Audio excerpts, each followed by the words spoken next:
நிகழ்ச்சி நிறைவு பெற 10-12 நிமிடங்கள் உள்ளன. இப்போது நாம் கனடாவுக்கு செல்வோம். கனடாவில் இருந்து அப்துல் ரஷீத் சாஹிப் கேள்வி கேட்டுள்ளார்கள். நமது அயாஸ் சாஹிப் கனடாவை சார்ந்தவராக இருப்பதனால் அவர் இந்த கேள்விக்கான பதிலை கூறுவார். ரஷீத் சாஹிப், அஸ்ஸலாமு அலைக்கும். நீங்கள் கேள்வி அனுப்பியதற்கு ஜஸாக்குமுல்லா. இந்த கேள்வியில் ரஷீத் சாஹிப் பொதுவாக வீடுகளில் காணப்படும் சூழ்நிலைகளை பற்றி கூறுகிறார். பலவிதமான சூழ்நிலைகளை நாம் பார்க்கிறோம். கணவனும் மனைவியும் உள்ள குடும்பத்தில் மனைவி வேலைக்கு செல்கிறாள். பல குடும்பங்களில் இவ்வாறு இருப்பதை பார்க்கிறோம். அதாவது மனைவிதான் சம்பாதிக்கக்கூடியவராக வேலைக்கு செல்வாள். கணவன் குடும்பத்தையும் குழந்தைகளையும் கவனிக்க வேண்டிய நிலை ஏற்படும். வேறெந்த ஆதரவும் இல்லாத போது, அதாவது கணவனின் தாய் தந்தையரோ அல்லது மனைவியின் தாய் தந்தையரோ உடனில்லாத போது, அதேபோன்று நண்பர்கள் உறவினர்கள் ஆதரவு இல்லாத போது குழந்தைகளை கவனிக்க வேண்டிய முழு பொறுப்பும் கணவன் மீது விழுகிறது. இது போன்ற நிலையில் மனைவி வேலைக்கு செல்ல ஒருவர் அனுமதிக்கலாமா? அது சரிதானா? இது போன்ற சந்தர்ப்பங்களில் அவர் ஹவுஸ் ஹஸ்பண்டாக இருப்பார். இந்த ஹவுஸ் ஹஸ்பண்ட் என்ற சொல் ஏற்கனவே 15-20 வருடங்களாக புழக்கத்தில் உள்ளது. முதலாவதாக திருக்குர்ஆன் என்ன கூறுகிறது என்பதை நாம் பார்க்க வேண்டும். திருக்குர்ஆன் தெளிவாக இவ்வாறு கூறுகிறது: வ அலல் மௌலூதி லஹு ரிஸ்குஹுன்ன வ கிஸ்வத்துஹுன்ன பில் மஹ்ரூஃபி. அதாவது வருமானத்திற்கான வழிவகை செய்து மனைவிக்கும் குழந்தைகளுக்கும் உணவிற்கான ஏற்பாட்டினை செய்வது கணவன் மீதான கடமையாகும். இது அவன் மீதான பொறுப்பாகும்.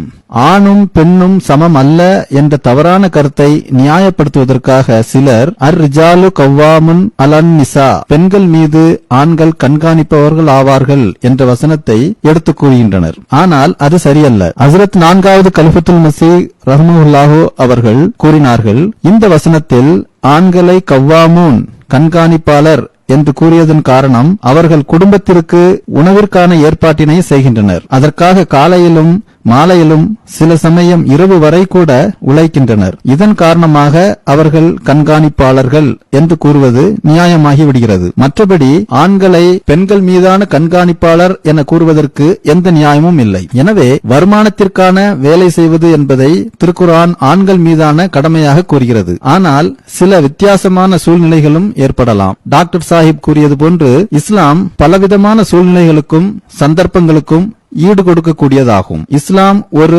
வளைந்து கொடுக்காத இறுக்கமான மார்க்கம் அல்ல. மாறாக இஸ்லாம் பலவிதமான சந்தர்ப்பங்களையும் எதிர்கொள்ள தேவையான வழிகாட்டுதல்களை மனிதனுக்கு வழங்குகிறது. இஸ்லாம் இதுபோன்ற சந்தர்ப்பங்கள் ஏற்படும் என்பதை ஏற்றுக்கொள்ளவே செய்கிறது. அதாவது கணவர் வேலையின்றி இருக்கும் சூழ்நிலையில் வரும். அவர் வேலை தேடிக் கொண்டிருப்பார். அந்த சமயங்களில் குடும்பத்தின் செலவினங்களை எதிர்கொள்ள பெண்கள் வேலைக்கு செல்ல வேண்டிய நிலை ஏற்படும். எனவே அதற்கான அனுமதியை இஸ்லாம் வழங்குகிறது. ஆனால் அனுமதி என்பது வேறு, கட்டளை என்பது வேறு. அதே போன்று அனுமதி என்பது வேறு, முன்னுரிமை என்பது வேறு. வேறு எந்த வழியும் இல்லாத பட்சத்தில் மனைவி வேலைக்கு செல்வதை இஸ்லாம் அனுமதிக்கிறது. ஆனால் இஸ்லாம் அதற்கு முன்னுரிமை வழங்கவில்லை. இதன் பொருள் ஆணுக்கும் பெண்ணுக்கும் இடையில் சம உரிமை இல்லை என்பதல்ல. மாறாக இருவர் மீதும் சுமத்தப்பட்டுள்ள பொறுப்புகளில் கடமைகளில் வேறுபாடு உள்ளது என்பது உண்மையாகும். ஆண் மீது சுமத்தப்பட்டுள்ள கடமை வருமானத்திற்கான ஏற்பாட்டை செய்ய வேண்டும். பெண் மீது சுமத்தப்பட்டுள்ள கடமை வீட்டில் இருந்து குடும்பத்தை கவனித்துக் கொள்ள வேண்டும். ஆனால் இதன் காரணமாக பெண்களின் நிலை தாழ்த்தப்படுவதாக கருதக்கூடாது. உண்மையில் இது அவர்களின் சிறப்பாகும். ஏனெனில் இறைவன் அவர்களிடத்தில்தான் எதிர்கால தலைமுறையினரை, அதாவது குழந்தைகளை நல்ல முறையில் பாதுகாத்து வளர்ப்பதற்கான தகுதியை வைத்துள்ளான். எதிர்கால தலைமுறையினர் என்பது நமது எதிர்கால சமுதாயமாகும்.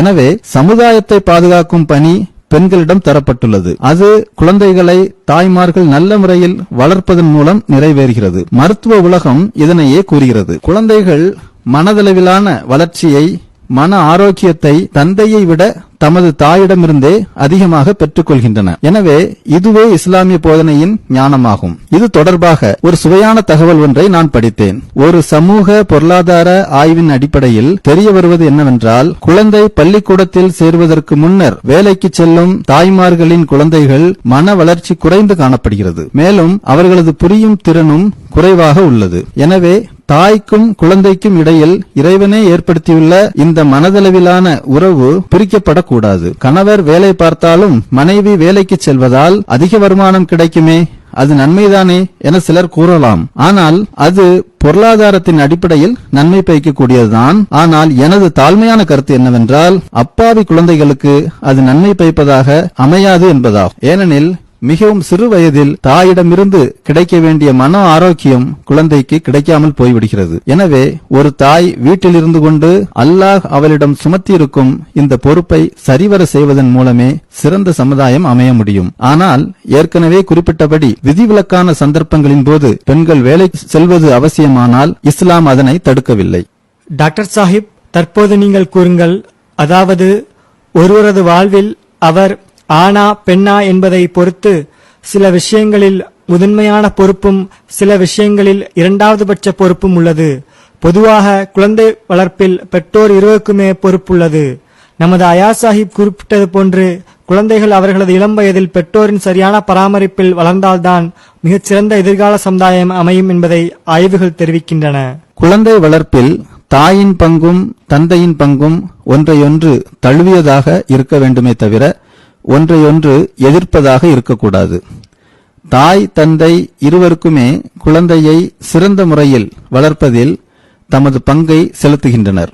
எனவே குழந்தை இருவரிடமிருந்து சம பயனை பெறுகிறது. சில விஷயங்களில் தாயின் பங்கு அதிகம் உள்ளது. உதாரணமாக, மிகவும் சிறு வயதில் தாய் குழந்தை உறவு ஆரோக்கியமாக இருக்க வேண்டியது அவசியமாகும். மருத்துவ ரீதியாக பார்க்கும்போது குழந்தை தாயின் வயிற்றில் இருக்கும்போது பிளசண்டா என்ற அந்த தொப்புள் கொடியின் மூலம் தாயுடன் பிணைக்கப்பட்டுள்ளது. குழந்தை பிறப்பின் போது இந்த பௌதீக இணைப்பு துண்டிக்கப்பட்டாலும் தாய்க்கும் குழந்தைக்கும் இடையிலான மனதளவிலான பிணைப்பு தொடர்கிறது. அதுவே குழந்தை சிறந்து வளர்வதற்கு உதவுகிறது. தந்தைக்கு வேறு விஷயங்களில் பொறுப்பு உள்ளது. அதாவது குழந்தைக்கு நல்ல பயிற்சி கொடுத்து வளர்ப்பது தந்தையின் கடமையாகும். ஆக தாய் தந்தை இருவருக்குமே குழந்தை வளர்ப்பில் பங்கு இருந்தாலும் குழந்தையை சிறந்த முறையில் வளர்ப்பதற்கு அதிகமான மிக முக்கியமான பொறுப்பு தாய்க்கே உள்ளது. டாக்டர் சாஹிப், அயாஸ் சாஹிப், ஜசாக்குமுல்லா. அப்துல் ரஷீத் சாஹிப், தாங்கள் உங்களது கேள்விக்கான பதிலை கேட்டிருப்பீர்கள். மக்களின் குறிப்பிட்ட சந்தர்ப்ப சூழ்நிலைக்கு ஏற்ப இஸ்லாம் போதனைகளை தருகிறது என்பதுவே சுருக்கமாகும். கணவன் மனைவியின் குறிப்பிட்ட சூழ்நிலைக்கு ஏற்ப என்ன முடிவு எடுக்க வேண்டும் என்பதை இந்த இருவர்களது பதில்கள் மூலம் தெரிந்து கொள்ளலாம். இஸ்லாமிய போதனைகள் அடிப்படையாக கொண்டே இந்த பதில்கள் தரப்பட்டன.